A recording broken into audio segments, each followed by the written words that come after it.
मारिया की शादी होने में अभी 20 दिन रहते थे, तभी उसे पता चला कि वो हामला है। लेकिन उस वक्त उसे ये पता नहीं था कि उसके पेट में बच्चा किसका है और कौन है वो शख्स जिसने उसके साथ ये जुर्म किया है। बदनामी से बचने के लिए मारिया अपनी माँ को लेकर दूसरे शहर रहने चली गई और फिर 9 महीने बाद जो बच्चा पैदा हुआ और नर्स ने मारिया के बच्चे की शक्ल दिखाई, तो उस बच्चे को देखकर मारिया की चीख निकल गई, क्योंकि वो बच्चा तो 20 दिन बाद मारिया की शादी होने वाली थी। इसीलिए मारिया अपनी माँ के साथ शॉपिंग करने गई थी। जिस घर में शादी होती है वहाँ 1-2 महीने पहले ही नहीं बल्कि साल पहले से ही शादी की शॉपिंग शुरू हो जाती है। और अगर शादी बेटी की हो तो एक एक तिनके के बराबर का सामान भी याद से लेकर रखना पड़ता है।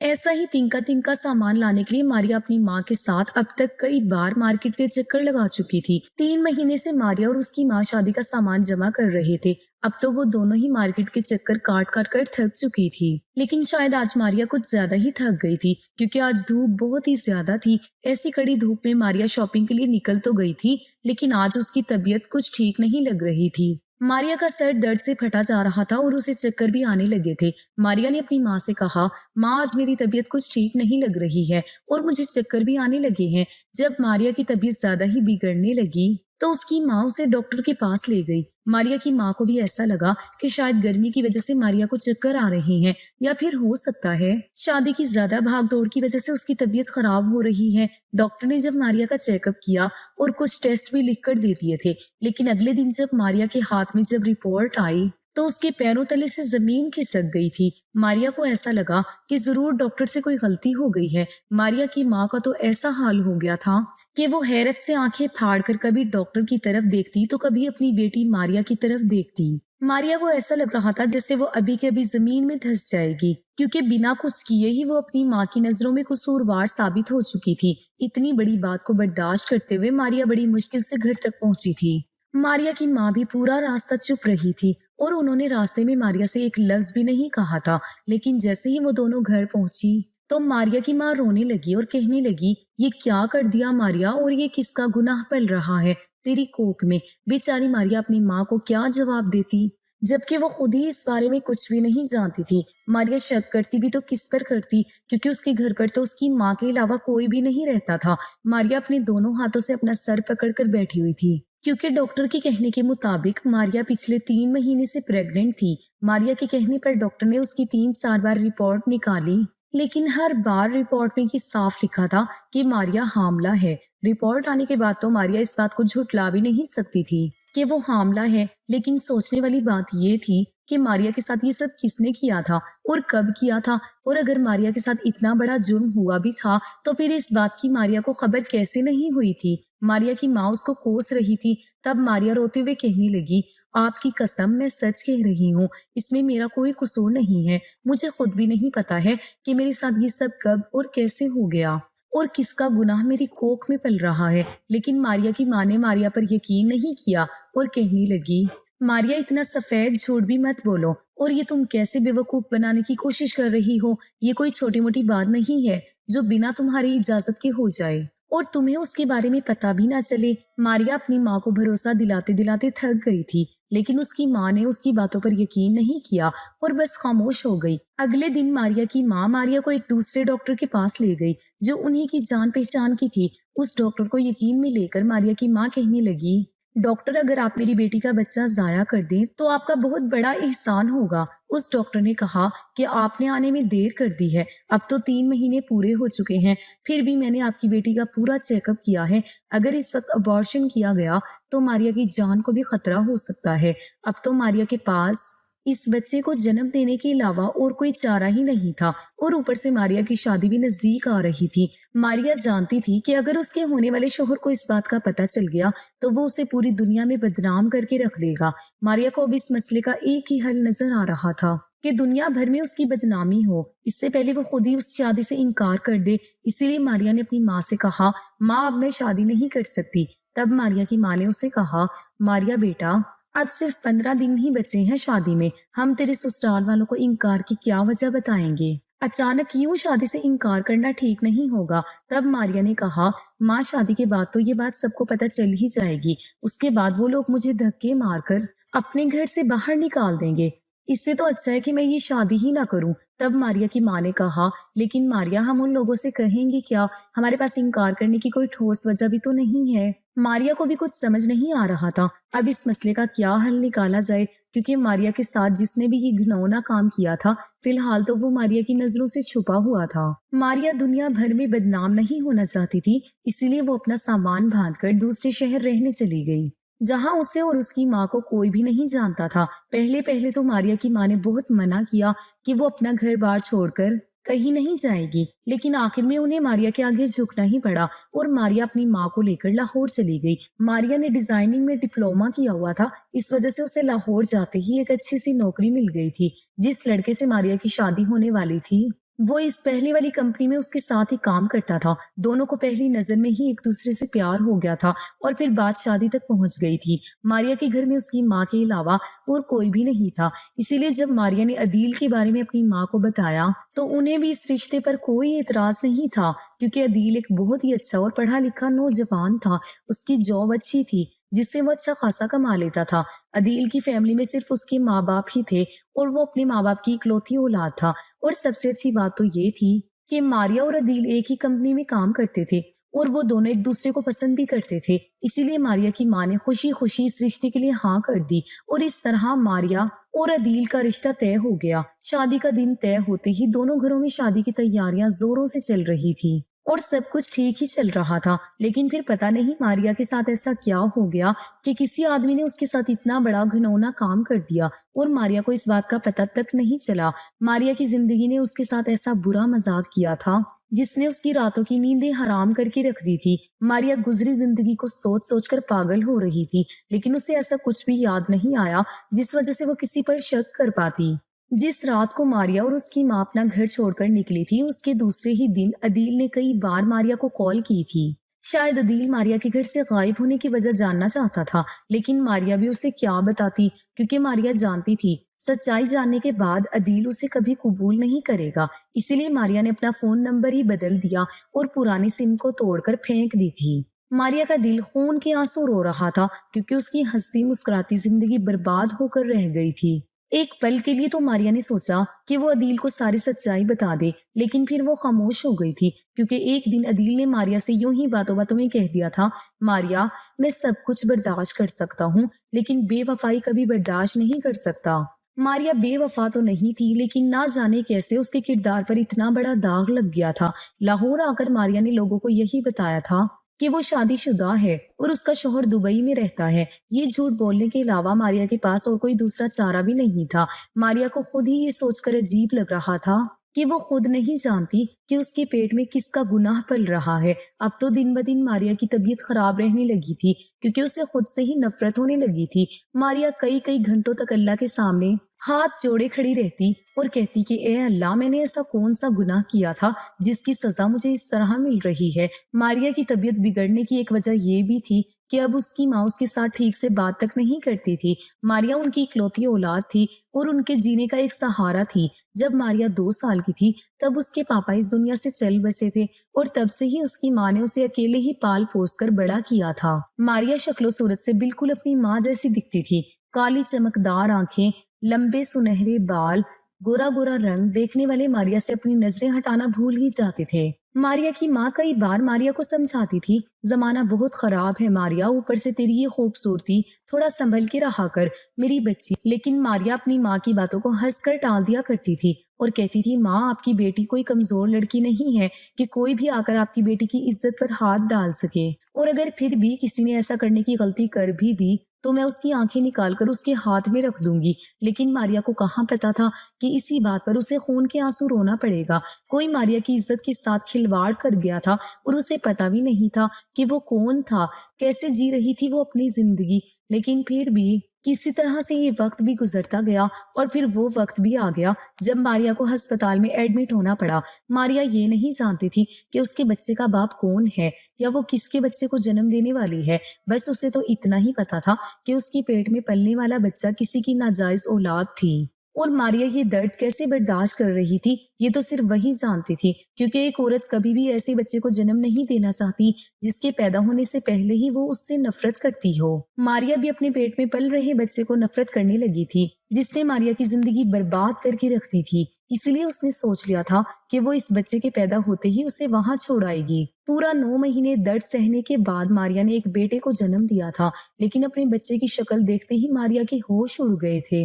अपने बेटे के हाथ पर वो काला निशान देखकर मारिया के सर पर आसमान गिर पड़ा था, क्योंकि मारिया के बच्चे की शक्ल। तो ये उन दिनों की बात है जब मारिया अपने ऑफिस टीम के साथ काम के सिलसिले में मरी गई थी। मारिया की कंपनी को वहां के नए होटल का बहुत बड़ा काम मिला था, इसलिए कंपनी ने अपनी बेस्ट टीम को ये काम सौंपा हुआ था और मारिया भी उस बेस्ट टीम का एक हिस्सा थी। अदील भी उस टीम का हिस्सा था, लेकिन वो अपनी माँ की बीमारी की वजह से अपनी टीम का साथ नहीं दे पाया था। मारिया के बॉस ने पहले से ही पूरी टीम के लिए एक बहुत बड़े होटल में कमरे बुक कर लिए थे। जिस दिन मारिया और उसकी टीम मरी पहुंची थी, उस दिन हर तरफ बर्फबारी शुरू हो चुकी थी, जिस वजह से रास्ते बंद हो चुके थे और कई दिनों तक मारिया और उसकी टीम को होटल में ही कैद होकर रहना पड़ा था। लेकिन एक दिन जब बर्फबारी बहुत ही ज्यादा हो रही थी, उस दिन मरी आने वाले लोगों की गाड़ियां बहुत ही खतरनाक हादसे का शिकार हो गई थी और कई सारी गाड़ियां तो रास्ते में ही फिसलने की वजह से वहीं पर फंस गई थी और कुछ लोगों ने तो वहीं गाड़ियों में दबे दबे ही ठंड की वजह से अपनी जान गंवा दी थी। जहां इस हादसे ने मुल्क के हर शख्स के दिल को दहिला दिया था, तो वहीं वहां के होटल के मालिकों ने अपने होटल के कमरों के दाम डबल कर दिए थे। उन दिनों वहां मरी में ठंड इतनी ज्यादा थी कि हीटर भी काम नहीं कर रहे थे और ठंड के मारे लोग डबल रजाई में भी कांप रहे थे। उन दिनों में ग्राहकों की भीड़ इतनी ज्यादा बढ़ गई थी कि एक कमरा पाने के लिए लोग लाखों रुपए देने को भी तैयार थे। कई लोगों ने तो इंसानियत और हमदर्दी के नाते लोगों को अपने ही कमरों में रहने दे दिया था, लेकिन मारिया नहीं जानती थी कि वहां उसके साथ ऐसा कुछ भी हो जाएगा। एक रात मारिया अपने कमरे में सो रही थी कि तभी उसके दरवाजे पर हुई दस्तक की वजह से उसकी आंख खुल गई थी। ठंड के मारे मारिया अपनी रजाई से निकल भी नहीं पा रही थी, लेकिन फिर भी उसने जैसे तैसे उठकर दरवाजा खोला। दरवाजा खोलते ही मारिया ने अपने सामने उसी होटल के एक नौकर को खड़ा पाया। वो नौकर मारिया से कहने लगा, मैडम, एक बाप अपनी बेटी को लेकर बड़ी मुश्किल से यहाँ तक पहुंचा है और उसकी बेटी बहुत बीमार है। इस वक्त इस होटल का कोई भी कमरा खाली नहीं है। अगर आप एक रात के लिए इन्हें अपने कमरे में सहारा दे देंगी तो आपका इन बाप बेटी पर बहुत बड़ा एहसान होगा। पहले कुछ देर के लिए तो मारिया सोच में पड़ गई कि वो क्या करे और क्या ना करे, लेकिन फिर इंसानियत के नाते मारिया ने उन बाप बेटी को अपने कमरे में रहने की इजाजत दे दी थी। कुछ देर बाद तकरीबन 35 साल का आदमी अपनी 7 साल की बच्ची को गोद में लिए मारिया के सामने खड़ा था। वो आदमी उस वक्त बहुत ही परेशान लग रहा था, लेकिन मारिया पर नजर पड़ते ही वो आदमी मारिया को देखता ही रह गया था। कमरे में आते ही उस आदमी ने अपनी बेटी को ही बेड पर लिटा दिया और उस पर एक रजाई डाल दी। वो बच्ची बुरी तरह से कांप रही थी और उस आदमी ने खुद भी एक मोटी जैकेट पहन रखी थी। अपनी बच्ची को बेड पर लिटाकर वो आदमी मारिया को एहसान जिताती नजरों से देखने लगा और कहने लगा, मुझे समझ नहीं आ रहा है मैं किन लफ्जों में आपका शुक्रिया अदा करूं। अगर आप मुझ पर ये एहसान ना करती तो सर्दी के मारे मेरी बच्ची का ना जाने क्या हाल हो जाता। मारिया ने कहा, इसमें एहसान किस बात का, मैंने तो सिर्फ इंसानियत का फर्ज निभाया है। तब वो आदमी कहने लगा, आप बस मेरी बेटी का ख्याल रख लेना, मैं तो कहीं भी रह लूंगा। इतना कहकर वो आदमी मारिया के कमरे से बाहर चला गया और मारिया ने उसकी बेटी को कंबल से अच्छी तरह लपेट लिया और खुद भी जाकर अपनी बेड पर लेट गई। वो बच्ची नींद में बुरी तरह से कांप रही थी। तब मारिया जाकर उसके बगल में लेट गई और उस मासूम बच्ची को अपनी रजाई में ले लिया। कुछ देर में ही उस बच्ची की कपकपी खत्म हो गई थी और अब वो बच्ची गहरी नींद में सो चुकी थी। पूरी रात बर्फबारी चलती रही और सुबह भी यही सिलसिला जारी था। उसकी नींद खुलते ही वो अपने पास मारिया को देखकर घबराने लगी और कहने लगी, मुझे अपने पापा के पास जाना है। लेकिन मारिया को तो पता ही नहीं था कि उस वक्त उसके पापा कहाँ थे। मारिया तो उस आदमी का नंबर तक लेना भूल गई थी कि उसे फोन करके बुला पाती। मारिया ने उस बच्ची को बहुत समझाया कि आपके पापा अभी थोड़ी देर में आ जाएंगे, लेकिन वो बच्ची तो रोने लग गई। मारिया ने कमरे से बाहर निकलकर चारों ओर नजरें घुमाई कि शायद उसे उस बच्ची के पापा कहीं नजर आ जाएं, लेकिन कॉरिडोर तो बिल्कुल खाली पड़ा था। मारिया ने बड़ी मुश्किल से उस बच्ची को चुप करवाया और फिर एक नौकर से कहकर नाश्ता मंगवाया। जैसे तैसे करके मारिया ने उस बच्ची को खाना खिलाया, लेकिन उस बच्ची के पापा अभी तक वापस नहीं आए थे। सुबह से दोपहर हो चुकी थी, लेकिन बच्ची के पापा का कुछ अता पता नहीं था। मारिया ने जब उस होटल के मैनेजर से उस बच्ची के पापा के बारे में पूछा तो वो मैनेजर कहने लगा कि रात भर तो वो शख्स यही रिसेप्शन में रखे सोफे पर ही सो रहा था, लेकिन सुबह होते ही पता नहीं वो कहाँ चला गया। अब मारिया को फिक्र होने लगी थी कि कैसे वो उस बच्ची को चुप करवा पाएगी, क्योंकि वो बच्ची तो लगातार अपने पापा के लिए रोई जा रही थी। बड़ी मुश्किल से मारिया ने उस बच्ची को दोपहर का खाना खिलाया और फिर उसके साथ बातें करने लगी। शाम के वक्त जब उस बच्ची के पापा होटल वापस आए तब मारिया का गुस्से के मारे बुरा हाल हो गया था। अपने पापा को देखकर उस बच्ची की जान में जान आ गई और वो दौड़कर अपने पापा के गले लग गई थी। मारिया ने अपने दिन भर का गुस्सा जिताते हुए उस आदमी से कहा, आपको तो अपनी बेटी की बिल्कुल भी फिक्र नहीं है। यहाँ आपकी बच्ची का रो रो कर बुरा हाल हो गया था और आप होटल से गायब भी हो गए थे। मारिया की बात सुनकर वो आदमी शर्मिंदा हो गया और उसने अपनी नजरें नीचे झुका ली और फिर कहने लगा, जी मैं माफी चाहता हूँ, लेकिन सुबह होते ही मुझे पता चला कि रात की तेज बर्फबारी की वजह से बहुत सारी गाड़ियां बर्फ के नीचे दब चुकी हैं और रेस्क्यू टीम को यहाँ के लोगों की मदद की जरूरत थी, इसीलिए मैं भी वहां चला गया था। बहुत सारे लोगों ने अपनी जान गंवा दी है, लेकिन कई लोग हमारी मदद से बच भी गए हैं। ये सुनकर मारिया अपने किए गुस्से पर शर्मिंदा हो गई और सोचने लगी कि ये आदमी तो एक अच्छे काम के लिए गया था, ये लोगों की जान बचाने का काम कर रहा था और मैं बेकार में ही इस पर इतना बरस पड़ी। उस आदमी ने मारिया से कहा, आज रात भी ऐसे ही तूफान के बारे में बताया गया है, लेकिन हो सकता है कल शाम तक शायद कोई हल निकल जाए। आपको मेरी वजह से बहुत तकलीफ उठानी पड़ी है, लेकिन जैसे ही रास्ते साफ होते हैं मैं अपनी बेटी को लेकर फौरन ही वापस चला जाऊंगा। मारिया ने कहा, अरे इसमें तकलीफ कैसी, ऐसे मुश्किल वक्त में हम मुसलमान एक दूसरे का साथ नहीं देंगे तो और कौन देगा भला, और आपने जो काम किया है उसके सामने मेरी ये मदद तो कुछ भी नहीं है। मारिया की बातें सुनकर उस आदमी के दिल को कुछ तसल्ली मिली और फिर उसने वो पूरी शाम मारिया के कमरे में ही गुजारी थी। इसी तरह से वक्त तो गुजरना ही था, इसीलिए मारिया और वो आदमी एक दूसरे के बारे में बातें करने लगे थे। तभी बातों बातों में उस आदमी ने मारिया को बताया कि उसका नाम मोहद है और वो अपनी बेटी के साथ खानेवाल में अकेला ही रहता है। मोहद की बेटी के जन्म के वक्त ही उसकी बीवी की मौत हो चुकी थी और उसने आज तक अपनी बेटी को उसकी माँ की तस्वीर भी नहीं दिखाई है। मोहद की बीवी की मौत के बाद रिश्तेदारों ने मोहद को दूसरी शादी के लिए बहुत समझाया, लेकिन मोहद दूसरी शादी नहीं करना चाहता था, क्योंकि मोहद को ये डर था कि कहीं उसकी दूसरी बीवी उसकी बेटी की जिंदगी जहन्नुम ना बना दे। आगे मोहद ने ये भी बताया कि वो अपनी नौकरी की वजह से अपनी बेटी को ज्यादा वक्त नहीं दे पा रहा था, लेकिन इस कंपनी ने उसकी छुट्टियां मंजूर कर ली हैं, इसीलिए वो अपनी बेटी को घुमाने के लिए मरी ले आया था। लेकिन तेज बर्फबारी की वजह से उसकी गाड़ी बीच रास्ते में ही फंस गई थी। सर्दी के मारे उसकी बेटी बेहोश हो गई थी और बड़ी मुश्किल से उसने अपनी बेटी को गोद में लिए पैदल उस होटल तक पहुंचा था। बातों बातों में कब शाम हो गई मोहद और मारिया को पता ही नहीं चला। अंधेरा होते ही मोहद मारिया के कमरे से बाहर निकल गया। तूफानी बर्फबारी की वजह से फोन के नेटवर्क भी नहीं मिल रहे थे कि तभी मारिया ने अपने फोन में देखा तो अदील के कुछ मैसेजेस और उसकी माँ की मिस कॉल्स दिखाई दिए थे। अदील मैसेज में मारिया का हालचाल पूछ रहा था और मारिया के लिए बहुत परेशान भी था, क्योंकि अदील को भी मरी के हालात के बारे में पता चल चुका था। अदील ने अपने मैसेज में ये भी लिखा था कि मारिया की माँ उसके लिए बहुत परेशान है, अगर नेटवर्क मिलता है तो एक बार मारिया अपनी माँ से बात जरूर कर ले। अदील के मैसेज पढ़कर मारिया भी अपनी माँ के लिए बहुत परेशान हो गई थी, क्योंकि फोन के नेटवर्क ना मिलने की वजह से उसकी अपनी माँ से फोन पर बात नहीं हो पा रही थी। मोहद की बेटी को सुलाने के बाद मारिया ने अपनी खिड़की से पर्दा हटाया ताकि शायद फोन में नेटवर्क आ जाए तो मारिया अपनी माँ को फोन करके अपना हालचाल बता सके, लेकिन उस वक्त भी हल्की हल्की बर्फबारी हो रही थी और फोन में अभी भी नेटवर्क नहीं मिल रहा था। मारिया ने खिड़की से बाहर नजर डाली तो होटल से कुछ दूरी पर कुछ लोग अपने फोन पर बात कर रहे थे।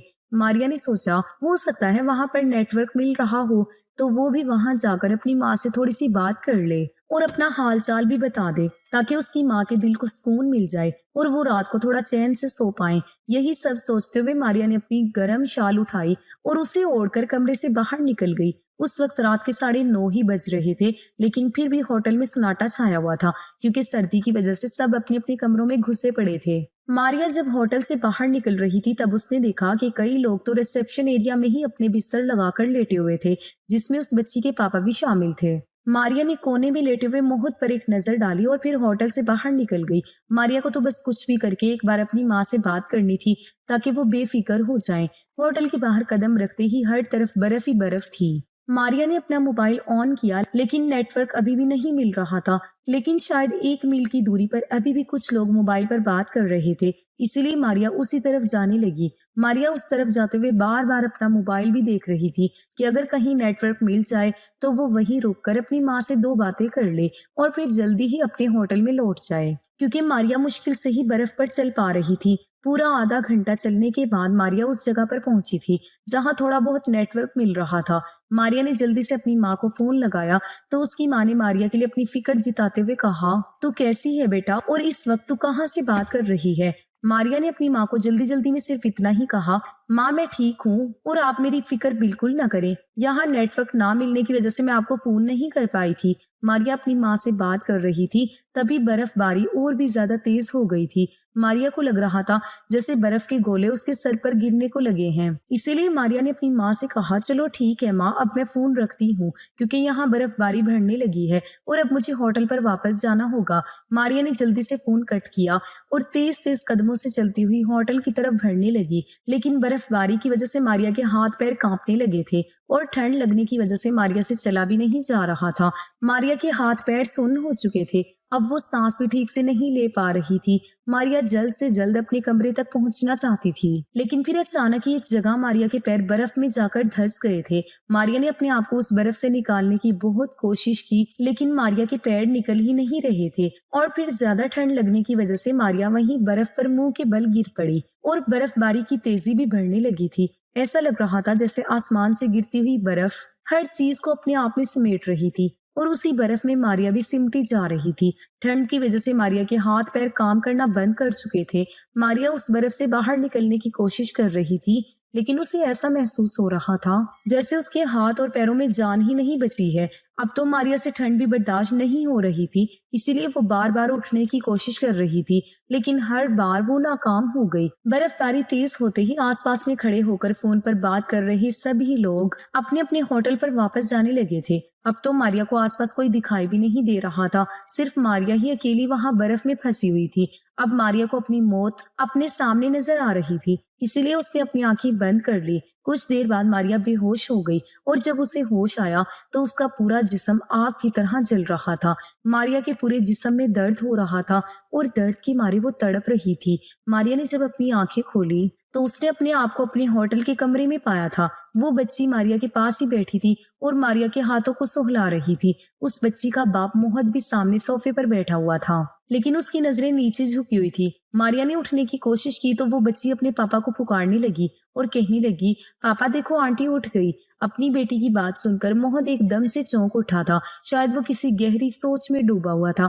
मोहद सोफे से उठकर उसके पास गया और मारिया से उसकी खैरियत पूछने लगा और कहने लगा कि मैंने आपको होटल से बाहर जाते हुए देख लिया था और मुझे ऐसा लगा कि आप किसी काम से बाहर गई हैं, लेकिन बहुत देर तक जब आप वापस नहीं आई तो मुझे आपकी फिक्र होने लगी थी, इसीलिए मैं आपको ढूंढने के लिए बाहर निकल पड़ा और थोड़ी ही दूरी पर आप मुझे बर्फ पर बेहोश नजर आई थी। आप अपने होश में नहीं थी, इसलिए मैं आपको उठाकर आपके कमरे में ले आया था। इतना कहकर वो खामोश हो गया, लेकिन मारिया ने उसका शुक्रिया अदा किया कि उसने उसकी जान बचा ली थी। लेकिन मारिया को ये नहीं पता था कि उस दौरान मोहद ने मारिया के साथ क्या कुछ कर चुका था, क्योंकि उस दिन मारिया को पूरे 24 घंटे बाद होश आया था। अपने गुजरे हुए पलों से बाहर निकलने के बाद मारिया अस्पताल में बैठी अपने बच्चे को देख रही थी। उस बच्चे की शक्ल बिल्कुल उस बच्ची और उस बच्चे के बाप के मोहद जैसी थी। ये बच्चा उस मोहद का ही है। इस बात का सबसे बड़ा सबूत तो ये था कि उस बच्चे के हाथ पर भी बिल्कुल वैसा ही काला निशान था जो उस बच्ची के हाथ पर था और मोहद के हाथ पर भी था। इन सब का यही मतलब था कि वो शख्स मोहद ही था जिसने मारिया के साथ उस रात की घिनौना काम किया था जब वो बेहोश हो गई थी। लेकिन उस वक्त मारिया इस बात से बिल्कुल बेखबर थी। मारिया को ये देखकर एक बार भी शक नहीं हुआ कि उस रात के बाद मोहद मारिया से नजरें नहीं मिला पा रहा था। शायद इसीलिए वो मारिया से बार बार अपनी गलती की माफी मांगते हुए कह रहा था कि मुझे माफ कर देना, मैं मजबूर था। मारिया तो यही समझ रही थी कि मोहद ने उसे बचाने के लिए बिना उसकी इजाजत के उसे छुआ था, इसीलिए वो ऐसी बातें बोल रहा था। सब कुछ ठीक होने के बाद अगले दिन शाम तक सारे रास्ते खोल दिए गए थे और मोहद भी अपनी बेटी को लेकर वापस जा चुका था। मारिया का काम खत्म होते ही वो भी कुछ दिनों बाद वापस लौट आई थी, क्योंकि बर्फबारी का तूफान रुकने से उनका काम करना आसान हो गया था। मारिया के घर वापस लौटते ही अदील के घर वालों ने शादी जल्दी करने की रट लगा ली थी। मरी से वापस आने के बाद शादी की तैयारियों में 3 महीने कैसे गुजर गए थे मारिया को तो उसका पता ही नहीं चला। लेकिन अब अपनी गोद में अपने बच्चे को देखकर मारिया को अब सब याद आ गया था। मारिया अपने बच्चे को देखकर फूट फूट कर रोने लगी और सोचने लगी कैसा एहसान फरामोश था वो इंसान। मारिया ने उसे रहने के लिए अपना कमरा दिया, उसकी बच्ची की देखभाल की और उसने मारिया की बेहोशी का इस तरह से गलत फायदा उठाया था। मारिया सोच रही थी कि इससे अच्छा तो होता कि वो मुझे मर जाने देता, क्योंकि अब मारिया जी रही थी तो वो उसके लिए मौत से भी बदतर थी। अस्पताल से घर वापस आकर मारिया ने अपनी माँ को सारी हकीकत बता दी थी। मारिया ने अब अपनी जिंदगी से समझौता कर लिया था और डिलीवरी के कुछ महीने बाद ही मारिया ने अपने बच्चे को अपनी माँ को सौंप दिया और खुद फिर से नौकरी करने लगी थी। मारिया अपने बच्चे को नहीं छोड़ पाई, क्योंकि मारिया को समझ आ गया था कि जो कुछ भी उसके साथ हुआ था उसमें इस मासूम बच्चे का कोई कसूर नहीं था। और कुछ भी कह लो, आखिर मारिया भी एक माँ थी जिसने 9 महीने तक अपने बच्चे को अपनी कोख में पाला था। इसीलिए वो अपने बच्चे को खुद से जुदा नहीं कर पाई और उसे दिल से अपना लिया। लेकिन घर चलाने के लिए और अपने बच्चे को एक अच्छी जिंदगी देने के लिए मारिया का जॉब करना बहुत जरूरी था। इसीलिए अपने जिगर के टुकड़े को अपनी माँ के हवाले करके मारिया जॉब करने के लिए घर से निकल पड़ी। लेकिन मारिया को ये नहीं पता था किस्मत एक बार फिर से उसे मौत के सामने लाकर खड़ा कर देगी। एक दिन जब मारिया जॉब से घर वापस लौटी तो सामने उसने मौत को अपनी माँ के साथ बैठे देखा था। मौत को अपनी आंखों के सामने देखकर मारिया हैरान रह गई थी और मौत की बेटी भी उसके साथ ही थी। मौत ने अपनी हालत देवदास जैसी बना ली थी। उसकी दाढ़ी मूंछ काफी बढ़ गई थी और वो खुद भी कुछ बिखरी सी हालत में था। मारिया को देखते ही मौत खड़ा हो गया और अभी भी किसी मुजरिमों की तरह नजरें झुकाए हुआ था। मारिया ने उसकी तरफ नफरत भरी निगाहों से देखा, लेकिन इससे पहले कि मारिया उसको कुछ कहती, मौत की बेटी मारिया के पास जाकर उससे लिपट गई और कहने लगी, मम्मी आप फिर से कहाँ चली गई थी? मैंने आपको बहुत मिस किया था। मैंने और पापा ने आपको बहुत ढूंढा, लेकिन आप ना जाने कहाँ खो गई थी। अब दोबारा मुझे छोड़कर नहीं जाओगी ना मम्मी? मारिया ने उस बच्ची को कोई जवाब नहीं दिया, बल्कि उस बच्ची के मम्मी कहने पर मारिया हैरत और गुस्से से आंखें फाड़कर मौत की तरफ देखने लगी थी। तब मारिया की माँ उसके पास आई और कहने लगी, मारिया बेटा, मौत को अपनी गलती का एहसास हो चुका है और वो कब से हमारी तलाश में ही भटक रहा था। वो तुमसे माफी मांगना चाहता है। मारिया, मौत तुमसे शादी भी करना चाहता है। ये सुनकर मारिया नफरत भरी नजरों से मौत की तरफ देखने लगी और कहने लगी, मैंने तुम्हारा क्या बिगाड़ा था जो तुमने मेरी जिंदगी बर्बाद करके रख दी और तुम्हें अब जाकर एहसास हो रहा है अपनी गलती का। मैं तुम्हारी शक्ल भी नहीं देखना चाहती, निकल जाओ मेरे घर से। जब मारिया मौत से ये सब कह रही थी तब मौत की आंखों से आंसू बहकर उसके नन्हे से बच्चे के पैरों पर गिर रहे थे। मारिया अपनी मन की भड़ास निकालकर अपने कमरे की तरफ बढ़ने लगी। तब मारिया की माँ ने उसका हाथ पकड़कर उसे वहीं रोक लिया और कहा, मारिया बेटा, एक बार इसकी बात तो सुन ले। तब मारिया ने कहा, माँ अब क्या सुनना बाकी बचा है? इस इंसान ने उस वक्त भी मुझे धोखा देने के लिए अपनी बेटी का सहारा लिया था और आज भी ये अपनी बेटी के सहारे मुझे ब्लैकमेल कर रहा है। तभी तो इसकी बच्ची अचानक मुझे मम्मी कहने लगी है। ये सब इसी इंसान का सिखाया हुआ है। तभी मोहद ने मारिया से कहा, नहीं मारिया जी, आप मुझे और मेरी बेटी को गलत समझ रही हैं। तब मारिया ने कहा, वाह रे वाह, मेरे साथ गलत करने वाला इंसान आज मुझे सही और गलत का सबक पढ़ा रहा है। तब मोहद की बेटी मारिया के पास आई और कहने लगी, मम्मी आप पापा पर गुस्सा क्यों कर रही हैं? मेरे पापा तो बहुत अच्छे हैं। तब मारिया मोहद की बेटी को अपने से दूर करने लगी तो मोहद की बेटी के हाथ से एक तस्वीर फिसलकर जमीन पर गिर गई, जिसे देखकर मारिया के पैरों तले से जमीन खिसक गई। मारिया ने उस तस्वीर को जमीन से उठाया और बड़ी हैरत से कभी उस तस्वीर की तरफ देखती तो कभी मोहद की तरफ देख रही थी। तब मोहद ने कहा, इतना हैरान मत हो मारिया जी, ये तस्वीर आपकी नहीं है, ये तस्वीर मेरी बीवी की है, मेरी बुशरा की है। मेरी और बुशरा की शादी हुई थी और हम दोनों एक दूसरे से बहुत प्यार करते थे। हम दोनों ने साथ जीने और मरने की कस्में खाई थी और मैं तो अपनी बुशरा के बगैर जीने के बारे में सोच भी नहीं सकता था। लेकिन बुशरा ने उस वक्त मेरा साथ छोड़ दिया जब मैं चाह कर भी उसके साथ मर नहीं सकता था और इसकी वजह ये थी कि मेरी ये बेटी, जिसकी जिम्मेदारी सौंपते हुए बुशरा मुझसे वादा लेकर गई थी कि मैं हमारी बेटी को माँ और बाप दोनों का प्यार दूंगा और उसकी आंखों में कभी एक भी आंसू नहीं आने दूंगा। मैं अपनी बेटी की कसम खाकर कह रहा हूँ मारिया जी कि उस दिन जो कुछ भी हुआ वो मैंने जानबूझकर नहीं किया था। जिस रात मैं आपको बेहोशी की हालत में कमरे में लेकर आया था, उस रात आपका पूरा जिस्म ठंड की वजह से नीला पड़ चुका था। उस वक्त आपकी जिंदगी बचाने का मेरे पास एक ही रास्ता था, वरना आप अपनी जान गंवा देती और मैं आपको अपनी आंखों के सामने यूं मरता हुआ नहीं देख सकता था, क्योंकि आपने मेरी बच्ची की जिंदगी बचाकर मेरे ऊपर बहुत बड़ा एहसान किया था। और दूसरी वजह आपका ये चेहरा जो मेरी कमजोरी बन गया था। मैंने अपनी आंखों के सामने मेरी जिंदगी, मेरी बुशरा को दम तोड़ते हुए देखा था और मुझ में अब इतनी हिम्मत नहीं थी कि मैं अपनी बच्ची की जिंदगी बचाने वाली को और अपनी बुशरा की हूबहू छवि को अपनी आंखों के सामने मरते देख सकूं।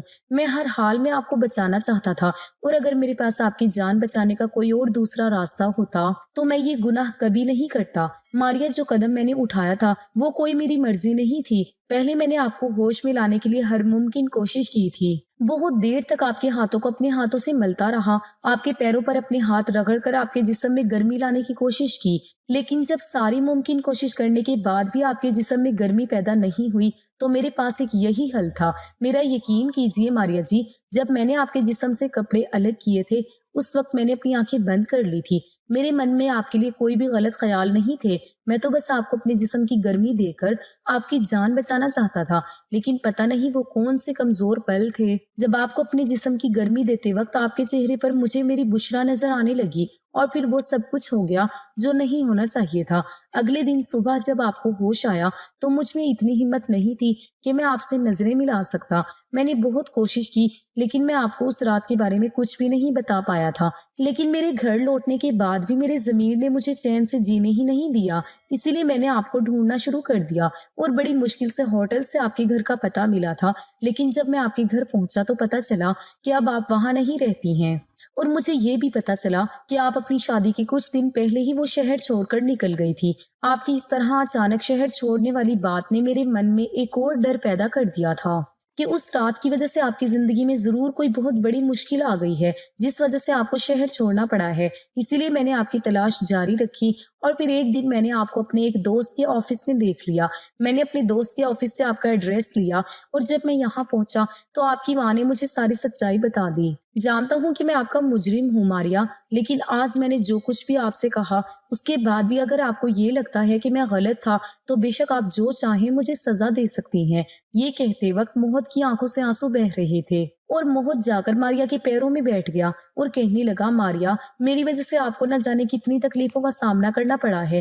प्लीज मुझे माफ कर दीजिए। मैं आपकी जिंदगी के गुजरे हुए तकलीफों के पलों को बदल तो नहीं सकता, लेकिन ये वादा जरूर कर सकता हूँ कि मैं आपकी आने वाली जिंदगी में खुशियां ही खुशियां भर दूंगा। मारिया, मुझे मेरी गलती सुधारने का एक मौका दे दें। मैं आपसे शादी करके उम्र भर मेरे इस जुर्म की भरपाई करना चाहता हूँ। ये कहते हुए मोहत मारिया के सामने हाथ जोड़कर खड़ा था और फूट फूट कर रो रहा था।